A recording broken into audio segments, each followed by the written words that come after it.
Fala, segundo ano, beleza? Agora a gente vai fazer a correção do capítulo 5, pluralidade de linguagens. Então, para fazer essa primeira questão, vocês têm que observar a obra do Raoul Hausmann e aí responder a primeira, as características do movimento na qual essa obra pertence. Então, ela pertence ao dadaísmo. As características desse dadaísmo nessa obra, a gente já vê que a imagem ela não tem um sentido, ela não vai passar uma informação rápida para a gente. É uma composição feita ao acaso. Então, essa é uma possível resposta. Já a questão 2, porque é possível dizer que o dadaísmo foi a negação da própria arte, ou anti-arte. Então, eles procuravam o quê? Romper com todos os conceitos, principalmente a questão da estética. Então, para eles, a arte não tinha que ser bela, porque a sociedade não estava bela, não estava bem, né, em decorrência da guerra. A próxima atividade, ela vem dizer a respeito do dadaísmo e Marcel Duchamp, na questão dos seus ready-mades, ou os objetos prontos que ele tratava como arte. Então, dentre essas características dessa técnica, quais dessas características a aproximam do dadaísmo?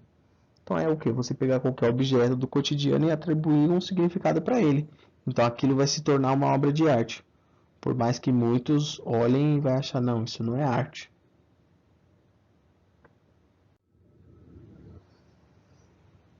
Já essas duas questões vai falar sobre o outro movimento, que é o surrealismo. Então a primeira questão, né, esse pequeno texto ele está se referindo à vanguarda do surrealismo. E a outra, dois nomes de artistas e suas principais obras. Então, a gente pode citar o René Magritte com A Lâmpada do Filósofo e Salvador Dalí, A Persistência da Memória. 47. Questão 5. Quais as características do surrealismo têm origem no dadaísmo? Então, primeira coisa, romper com o racionalismo, a valorização do absurdo e o automatismo, ou seja, você fazer as coisas de uma forma automática, sem ficar pensando demais, porque senão a gente volta para o racionalismo. E aqui a gente tem que olhar a obra Sol Poente e ver o que tem de surreal aqui. Então, se a gente for analisar, esse fundo, o céu não é assim. Por mais que o sol se ponha, às vezes ele tem um fundo meio amarelado, né, dá um contraste legal, o sol poente de verdade ele não fica desse jeito. Além disso, se a gente for analisar também a vegetação, né, as árvores, esses animais aqui que estão nadando por esse rio, então a gente vê que tudo isso se caracteriza como surreal, né? É quase uma paisagem pensada, um sonho.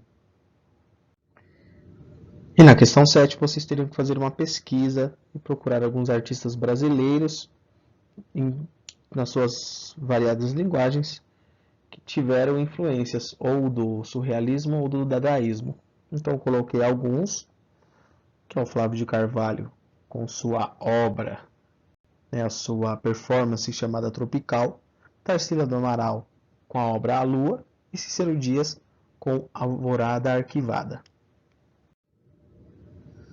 Esse texto ele vai falar sobre a importância da Maria Martins e além disso, né, o André Breton, quando ele viu aquele tipo de trabalho, ele se encantou com o trabalho dela e aí ele fez um texto para ela falando sobre esse tipo de trabalho que ela fez. Então vocês irão responder quais as características da obra da Maria Martins que definem ela como surrealista. Então, se a gente for analisar, tem uma negação da realidade, porque não está passando nada real, a representação do onírico ou do sonho, pesadelo, no caso, porque a gente tem algo que parecendo uma mão, né, um braço deformado, e a ruptura com as formas tradicionais de escultura, fazer aquela escultura mais estética, né, usando materiais específicos.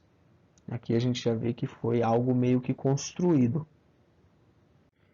E na atividade 9, bem fácil, vocês iriam olhar a obra e ver, né, o que está em movimento e o que o provocou esse movimento, o que faz ter essa ilusão de movimento. Então, essa imagem parece que é uma chuva, porém essa chuva é de pessoas. Então, a gente tem essa referência do surreal. A questão 10 vai abordar um pouco de Arrigo Barnabé e seu processo criativo. Então, temos duas questões. A primeira, perguntando aqui o que foi a vanguarda paulista e os seus principais representantes. E a questão B, qual a importância de Arrigo Barnabé para esse movimento? Então, a vanguarda paulista foi um grupo de artistas que trabalhavam de uma forma experimental. Além disso, eles não dependiam da indústria fonográfica, tanto que eles que faziam os seus próprios CDs. Então a gente tem aqui alguns artistas: Cida Moreira, Itamar Assunção e TT Espíndola. Já na questão B, o Arrigo Barnabé foi importante porque ele foi um dos idealistas da vanguarda paulista. E além disso, ele foi um dos primeiros a produzir o seu CD independente, lá em 1980. E eu vou deixar para vocês aí uma atividade prática, no qual vocês vão seguir esse passo a passo do Tristan Tzara, que fala para vocês fazerem um texto dadaísta, uma poesia dadaísta. Por hoje é só. Espero que vocês tenham gostado dessa correção. Façam a atividade que eu solicitei e vejam a videoaula do capítulo 6, que está disponível no portal SAS. Obrigado.